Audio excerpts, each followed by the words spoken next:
How do I explain to a normal person that the EU International Property Office has a very interesting trademark filed by Warner Brothers, and that MultiVersus being shut down as quickly as it was may have actually been a blessing in disguise? I get this isn't the kind of thing I usually cover on this channel, but hey look, Warner Brothers! The 30th of May, 2025. As of this date, Warner Brothers' entry in the platform fighter genre MultiVersus has officially shut down after years of controversy and a dwindling player base. I don't think I need to introduce MultiVersus, but to re-emphasize why this game was such a big deal, the platform fighter genre has never had much competition. The only mainstream game here is Smash Bros for very obvious reasons, and the second most popular game is Brawlhalla. And as fun as Brawlhalla is, its problems make me want to scream into the void. It's a tough genre to break into, so when a non-indie, professionally produced platform fighter called MultiVersus burst onto the scene with an eye-catching art style, tons of beloved Warner Brothers characters like Looney Tunes, DC, to iconic Cartoon Network All-Stars, and had gameplay that was fast and fun, it was no question the game was going to be a hit. And it was.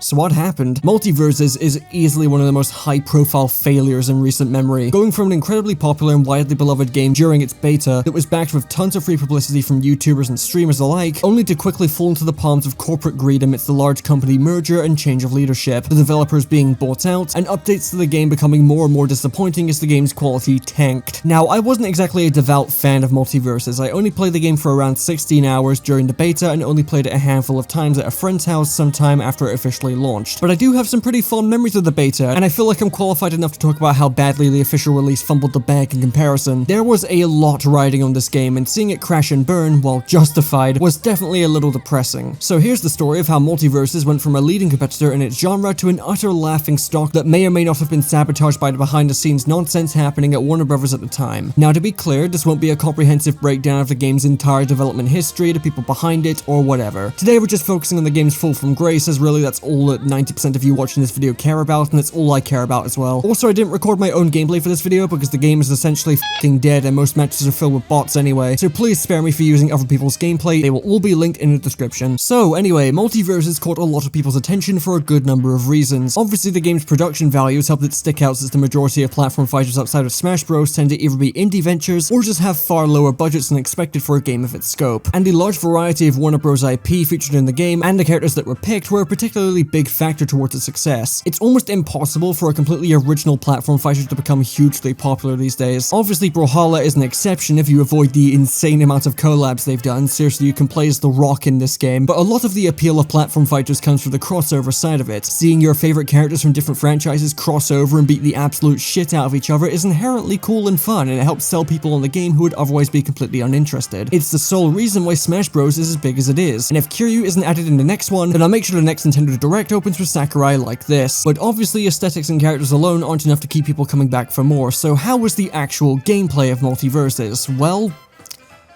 it was fun. Obviously Smash Bros this ain't, but the game was competently designed and had a brisk pace to it. Each character had their own unique and cool movesets, from my goat Bugs Bunny smacking anvils across the screen and riding rockets, he was easily my favorite, to Superman slowly flying towards people and stringing them out of the arena. Okay, he was a little boring and bullshit, but each character felt very distinct and fun to control. Throw in some very satisfying sound design and some impactful hit stop on powerful attacks, and you had some very addictive gameplay on your hands. Again, it wasn't perfect. Some characters like the Iron Giant were just so fundamentally unfun to fight that making any sort of changes to them could lead to an utter balance catastrophe. This is foreshadowing the fact they had to straight up remove him from the f***ing game at one point. But for a beta, the game was incredibly promising, and it kept me hooked for a good while. Yeah, I didn't spend much time on the game overall, but those 15 hours were relatively close together for a reason. The game was just fun.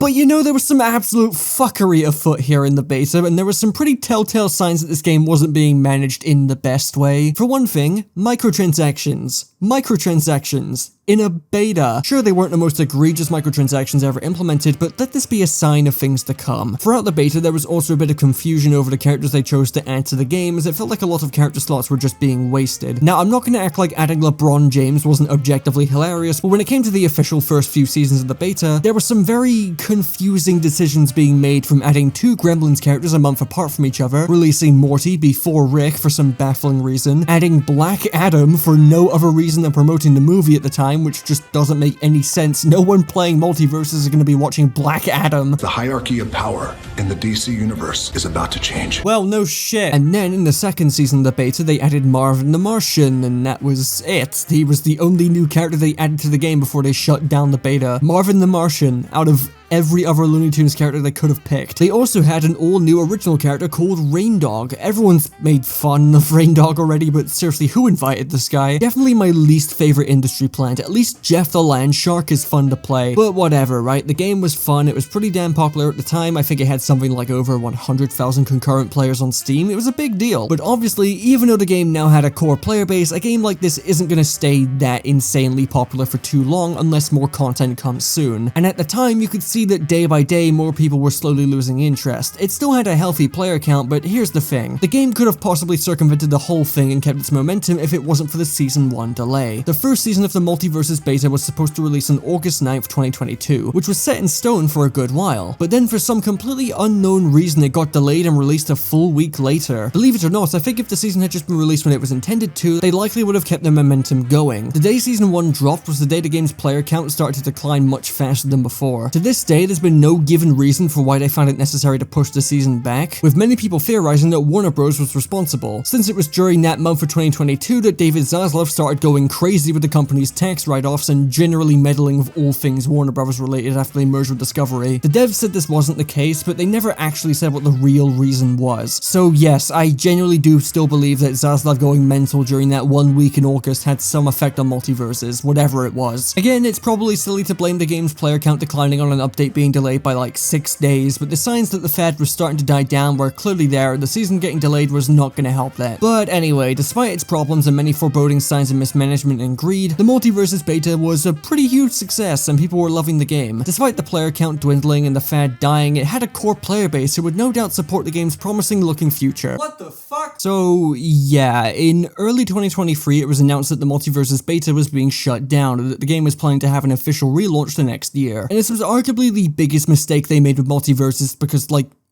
genuinely, what are you doing? Yes, MultiVersus beta was a beta, but that doesn't mean the game has to be entirely shut down just for you to work on the relaunch. Like, yeah, they were definitely working on a ton of new content that we'll get into shortly, but there's no reason it couldn't have just come in the form of a normal update that transitions the game out of beta. This was a massive kneecap to the game's popularity and momentum, and was also just a bad look in general. Of how misinformation easily spreads online nowadays, a lot of people genuinely believe that MultiVersus shut down for good after only a few months of activity. That's how sudden and uncalled for this was. And let's not forget, the beta was monetized. It had plenty of microtransactions for cosmetics and even a battle pass. People spent money on this game with no idea all the stuff they bought was about to vanish into the digital void for a whole year. Taking people's money and then shutting down the game and their ability to use the stuff they bought is textbook AAA predatory behavior. It was absurdly scummy. It doesn't matter what the intent was or how much content they were making for the official launch, this was not the right call, and it was a serious hit to the game's reputation. And unfortunately, this signaled the beginning of the end, so let's talk about the relaunch. The relaunch of MultiVersus was not nearly as anticipated as the beta due to the bad press the game had received for rug-pulling access to it from paying customers out of nowhere. And the lead up to the relaunch was also not received too well thanks to the marketing. While on the surface, the marketing seemed fairly normal, you know, just posting more clips and trailers to drum up hype for the relaunch, many people were paying close attention to the gameplay they were showing off, and oh my god, the game looks like shit. Jesus Christ, the game speed, what did they do? Part of what made MultiVersus so fun was how fast it was. It had a great pace to it, and one of the most admired qualities of any platform fighter is usually its speed. The new gameplay being shown off was significantly slowed down. Everything looked so much more floaty and awkward, the animations looked off, and the hit stop that happened when hitting an enemy really hard was now adding to the horrible game feel now that everything was slower. Many prayed that the trailers were just slowing down the gameplay in order to show everything off and that the game speed was going to be relatively unchanged.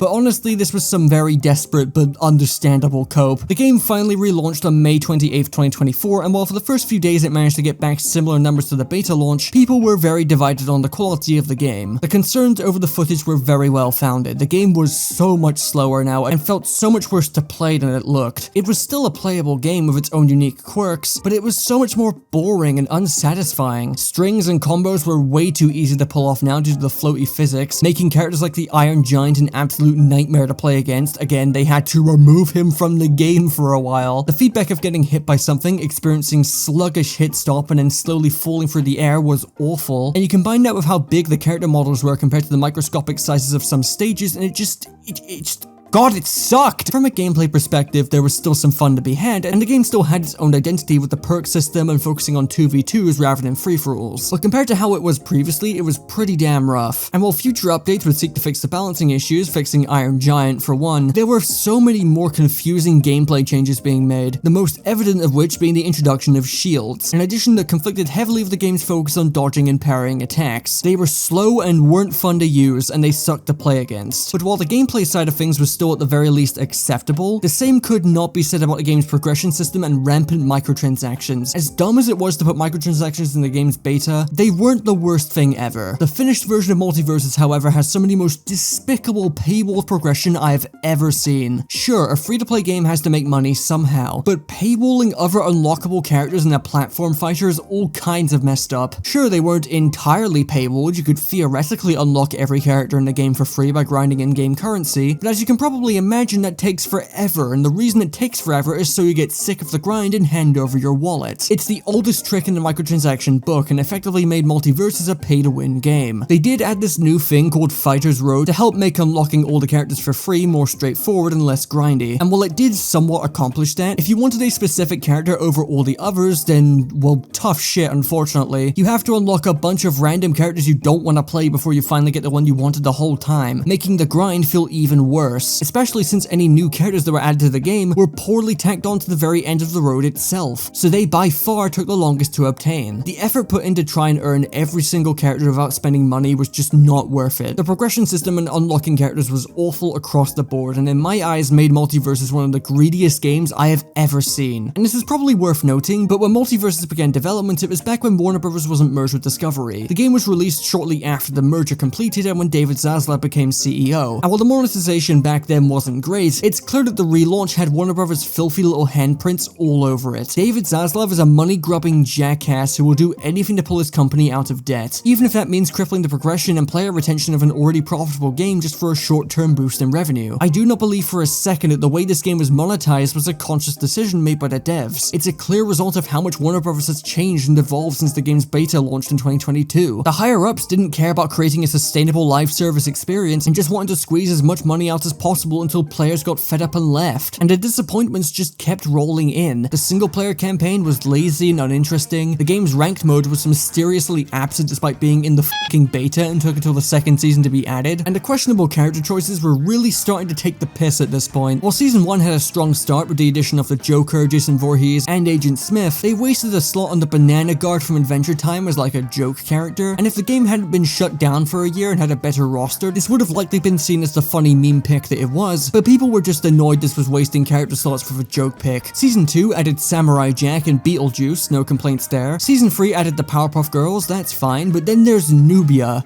Now, I consider myself to be relatively well versed when it comes to comics, but even I had to ask, who the fuck is Nubia? Okay, so she's a Wonder Woman character. That's fine, though she seems to be fairly obscure compared to any other DC character they could have put in the game before her. Again, she's not a bad pick, but the priorities regarding which characters make it into the game is all over the place. They had Morty before Rick, they had Harley before Joker, they released 2 Gremlin characters separately, Black Adam is here for some reason, Marvin over any other Looney Tunes character, and who the fuck is Rain Dog? By the way, the Powerpuff Girls launch with an incredibly broken Infinite that could instantly knock any opponent off the stage the moment they spawn in, and this one clip did so much damage to the perception of the game's balance, it's crazy. Then Season 4 added Raven from Teen Titans. Again, feels weird that she gets in over other DC characters and even the other members of the Teen Titans, but okay. And then Marceline from Adventure Time gets in, which makes the inclusion of the Banana Guard even more of a f*** up because they wasted the character slot on a joke character from Adventure Time, and now Adventure Time has some of the most reps in the entire game. And then we have the 5th and final season, which caps off MultiVersus' journey with Aquaman and Lola Bunny. Dear God, what a waste. It's not even that none of these characters would be accepted, the game just needed to prioritize some other characters to make their inclusions not feel weird and jarring. You can't just add Morty and then delay Rick for like 2 months while adding another different character before him, that's not normal. But with all of that said regarding the relaunch, things were not going too well. The update that added shields was kind of the last straw for a good percentage of the player base. Balance updates were controversial, the new content was questionable, and the monetization was just way too predatory even by the standards of most free-to-play games out there. It's not surprising that shortly after the boost in player numbers from the relaunch, things quickly nosedived. Only a couple of months after launch, the concurrent player counts dropped from around 100,000 to barely scraping 5,000. By the end of 2024, the game was struggling to retain even 1,000 players. Obviously, this doesn't tell the full story as the game is still available on consoles, but the drop is still staggering. And because of this, the game was cooked. It was announced at the start of 2025 the game would be shutting down for good, and as of the upload date of this video, you could no longer download MultiVersus. The game is dead and buried. Frustratingly, after this announcement, the game teased a new update showing increased game speed that somewhat resembled how the beta played, and I think this is the perfect representation of just how poorly this game was handled. The game is being shut down, and now you choose to fix one of the biggest issues with the relaunch? The tale of MultiVersus is very depressing. The game had so much promise and the beta was so much fun despite its flaws, but the devs just fumbled the bag when it came to the gameplay, and Warner Brothers had its way with how the game was monetized, all but ensuring its fate and that the game would soon be dead and forgotten alongside the rest of the failures of the platform fighter genre. Maybe one day there will be a new platform fighter that can stand on its own 2 feet among Smash Bros and Brawlhalla and not die after a year of service, but it doesn't seem to be happening anytime soon. Rest in peace, MultiVersus. Wait, I just remembered this was the only piece of official media ever to feature Rain Dog as a character. Holy shit, Rain Dog is fucking dead.